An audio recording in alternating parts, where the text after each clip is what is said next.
தமிழக அரசு அறிவித்த ஏழை தொழிலாளர்களுக்கு ரூபாய் 2000 வழங்கும் நிதியுதவி திட்டத்திற்கு விண்ணப்பத்தை ஆன்லைன் மூலம் பெறுவது எப்படி என்பதை இந்த வீடியோவில் நாம் பார்ப்போம்.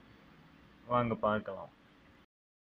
இந்த விண்ணப்பத்தை ஆன்லைன் பெறுவது எப்படி என்பதை பார்க்கலாம்.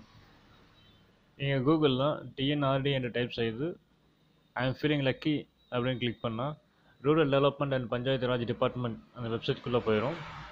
அதான் www.tnrd.gov.in அப்படின்னு சர்ச் பாக்ஸ்லையும் டைப் பண்ணலாம். அது உள்ளே போகணுன்னு பார்த்தீங்கன்னா லேட்டஸ்ட் நோட்டிஃபிகேஷன்ஸ் எல்லாமே இருக்குது. அதில் ஃபஸ்ட்டு பார்த்தீங்கன்னா 25/2/2019 2 PM இந்த மாதிரி ஃபார்ம் அவைலபிளாக இருக்குது இந்த டிஎன்ஆர்டி வெப்சைட்லன்னு சொல்லி போட்டிருக்காங்க. அது கீழே பார்த்தா கிராமப்புற சிறப்பு நிதியுதவி விண்ணப்பம் பெற வேண்டிய லிங்க் இது. அதை கிளிக் செஞ்சோம்னா பிடிஎஃப் ஃபைல் ஓப்பன் ஆகும். இதுதான் விண்ணப்ப படிவம். இந்த விண்ணப்ப படிவத்தில் என்னென்ன கேட்டிருக்காங்களோ இதெல்லாம் நம்ம ஃபில் பண்ண வேண்டியது.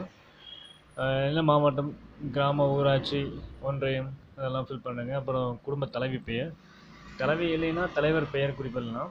அப்புறம் அவங்க கணவன், தகப்பனார் பெயர் போடணும். அப்புறம் என்ன டேட் ஆஃப் பர்த்து, அப்புறம் நம்ம வீட்டோட அட்ரஸ், அப்புறம் இனம், மதம், அப்புறம் குடும்ப அட்டை விவரம், தொலைபேசி எண், அப்புறம் வங்கி கணக்கு விவரங்கள், அப்புறம் என்ன தொழில் செய்கிறாங்கன்னு சொல்லி நம்ம குறிப்பிடணும்.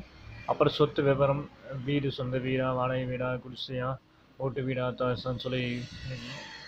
அப்புறம் நில விவரம், அப்புறம் கால்நடை விவரம், அப்புறம் பிற சொத்து 2 வீலர் 3 வீலர்ஸ் 4 வீலர்ஸ் தான் அந்த குறிப்பிடலாம். அப்புறம் குடும்ப உறுப்பினர் விவரங்கள்லாம் இந்த டேபிளில் ஃபில் பண்ணணும். அப்புறம் கடைசியாக உறுதிமொழி, குடும்ப தலைவர்னா தலைவர் பெயர், தலைவினா தலைவியோட கையொப்பம் விட வேண்டும்.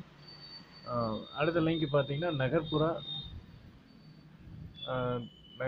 ஏழைகளுக்கு இந்த 2000 நிதி பெறுவதற்கான விண்ணப்பம். அதை கிளிக் செய்தீங்கன்னா இந்த பிடிஎஃப் ஓப்பன் ஆகும். அதே மாதிரி நீங்கள் ஃபில் பண்ண வேண்டியது இருக்கும். ஆமாம்.